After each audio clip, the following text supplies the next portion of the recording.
Hi everybody, this is Karma. Welcome to my channel of my life stories. I've got a longer story to read to you today, but I will have to put in a viewer discretion on this one due to the subject matter.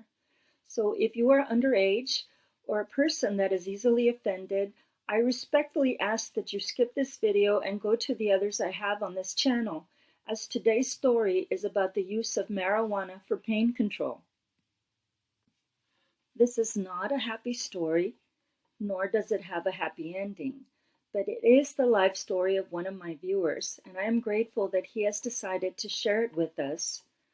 I very closely identified with parts of this story, as I too have had a loved one that has dealt with a kind of pain as one of the participants of this story. Thank you for joining me today. I'm going to try a new format. Please let me know whether you prefer this new format or the previous ones with the pictures. This video was sponsored by Life Tech for You.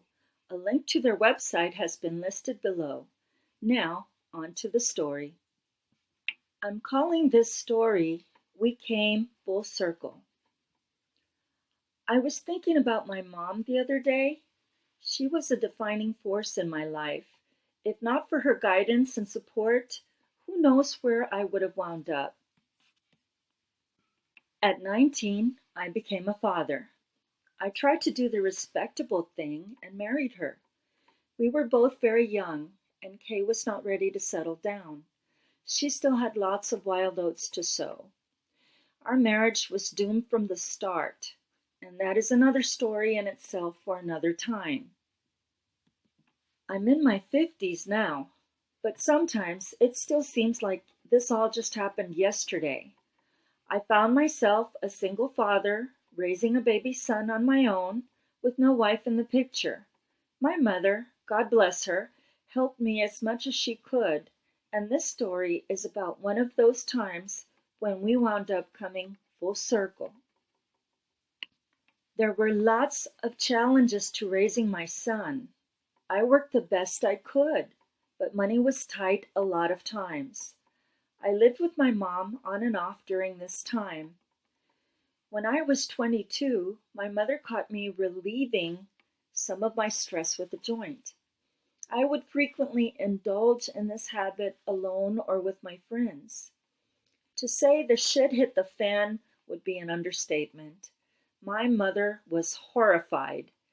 She was always a worrier, and this little incident did not do anything to calm her fears about me.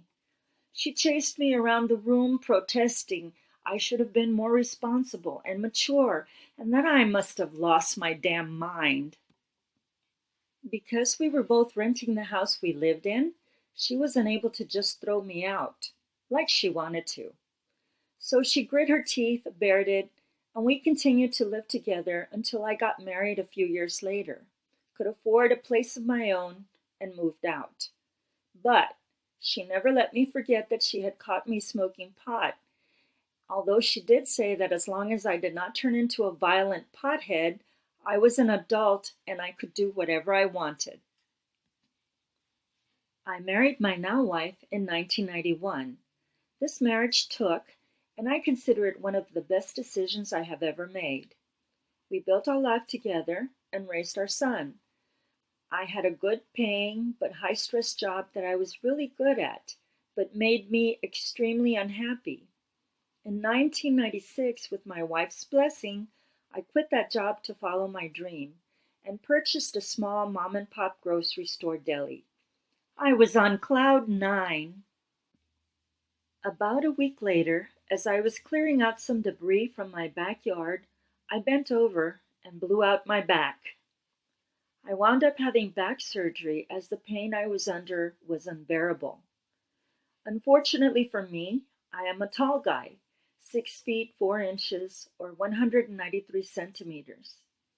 The surgery would have been a success, but as I was being lifted from the surgery gurney, I was shifted and herniated another disc.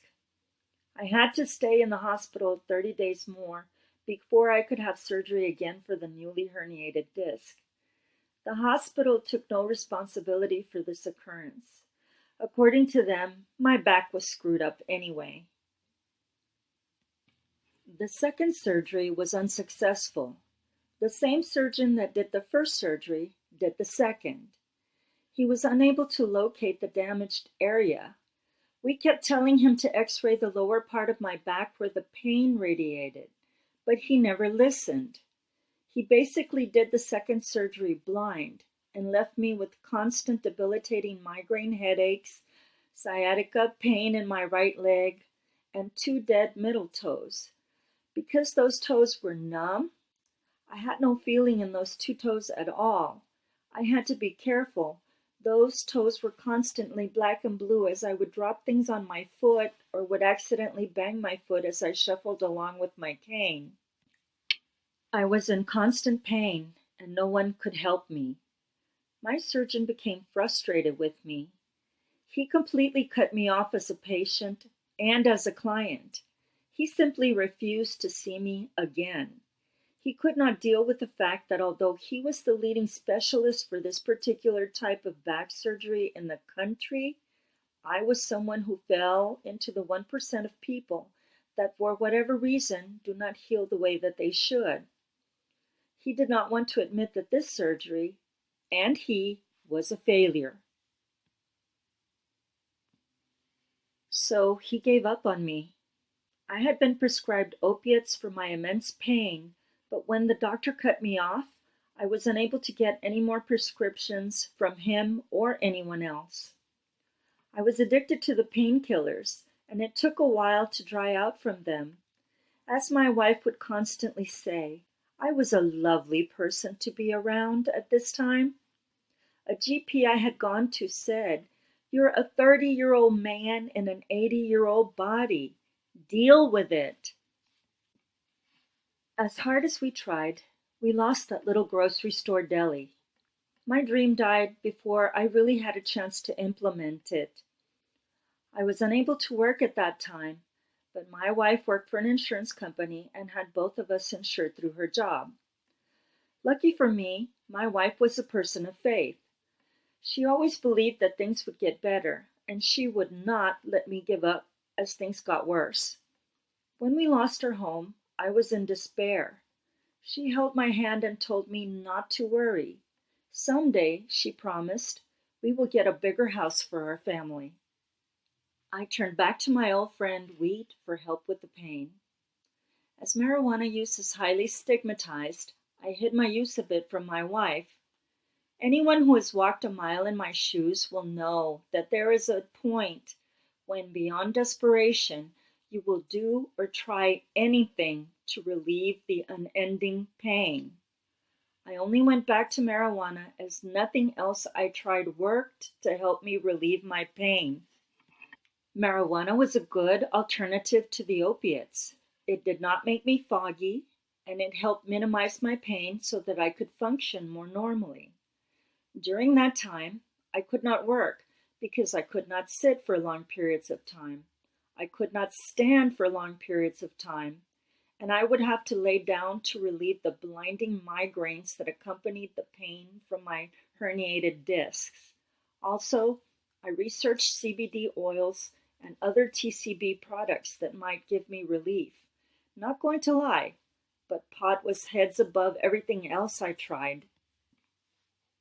I would frequently cook pot and turn it into cream for coffee, and then use the leftovers to make edibles so that none of it was wasted. I did not like hiding this from my wife, so I came clean with her. I don't believe there should be big secrets like this in a marriage. Around 2008, my mother was diagnosed with cancer. She had very good doctors and very good insurance because my stepfather had a good job. As such, the doctors were never able to pinpoint the original starting point of the cancer. It seemed that every time the cancer was obliterated with chemo and medicine, it sprouted again in a different area of her body. My mother fought like a tiger for every day of her life. She had chemo done 7 different times and made 4 trips to MD Anderson in Houston. Some of the pain medication she was on contained the warning, "Danger, medication may cause death," and she had to deal with the high cost of her chemo. Some of the pills she was prescribed cost $30,000 each. She would lose her hair and regrow it, only to lose it again. I wish that the pharmaceutical companies that supply the cancer drugs would go through what we did. Maybe then every single cancer patient would be able to afford the treatments necessary to prolong their lives. The cancer sapped her strength. It changed her from a happy lady to someone who found fault with a lot of things. She always was a truly wonderful person, but cancer brought out the worst in her. My stepfather loved her. It fell to him to watch over her and nurse her as best as he could. But there were lots of times when, in frustration, she would scream, "I don't like you anymore," to him. We all knew that she didn't mean it, but it was still painful to watch. The cancer kept spreading, and the pain became unbearable for her as well. She had lost so much weight that she was a shadow of her former self. In a moment of lucidity, she told me that one of her nurses had recommended that she smoke pot for pain control and to increase her appetite. This poor nurse actually went out and scored a joint for her. My mom tried to smoke it. She had been a smoker for many years, but she said she didn't like it and said it was very harsh. I could see that my mom, too, was desperate to control her pain. She hated feeling the way that she did. I asked her if she wanted to try pot again, but she refused. I explained that she had probably smoked what I call dirt weed, and that I could get her something much better from a dispensary. She agreed and smoked out of a little glass pipe that I had bought for her. Afterwards, I asked her if she wanted a cup of coffee made with loaded cream, and she agreed. She drank her cup of coffee, and I wondered if the pot would work for her. To our amazement, she called out, "Sweetheart," to my stepfather. "Can you come in here?" She actually ate some of her dinner and sweetied and sweethearted my stepdad for the rest of the night. She woke up and said she felt refreshed and looked so much better than she had in a while. I was glad that I was able to help her manage her pain, even though it was with marijuana. At that moment, I looked her dead in the eye and said that as long as she didn't turn into a violent pothead, she was an adult and could do whatever she wanted. We both laughed over that, but I'll never forget the look of gratitude that she gave me. It stays with me to this day, and I will never forget it. The time came when my mother was unable to smoke pot anymore. Her lung capacity diminished greatly because of the cancer. I still continued to provide her with cream and edibles for as long as she could ingest them. After years of drinking black coffee, she loved her coffee with loaded cream. I wish I could say that marijuana cured her of her cancer, but that was not the case. Marijuana was a means to an end, and anyone who has had a loved one with terminal cancer will know and understand what I went through. To you, I want to humbly say, you are stronger than you know. You can and will bear this, even if it changes you forever. We did come full circle. I did something bad that turned out to be my relief and my mother's salvation. Marijuana improved both of our lives, and I still have to use it for pain control. I never thought I'd change her mind about this part of my life. Funny how things turn out sometimes. I love you, Mom, and I miss you. Rest in peace. Thank you again, OP, for sharing your deeply personal story with us. If anyone would like to offer support to OP or his stepfather, please leave it in the comments below. I know there are huge debates going on about the use of medicinal marijuana, but having been through the loss of my own mother from cancer, I wish a natural alternative like this would have been available to her to help her ease her final hours. Goodbye for now. Catch you in the next video, and remember, do something nice today and help me change the world. Like a bird.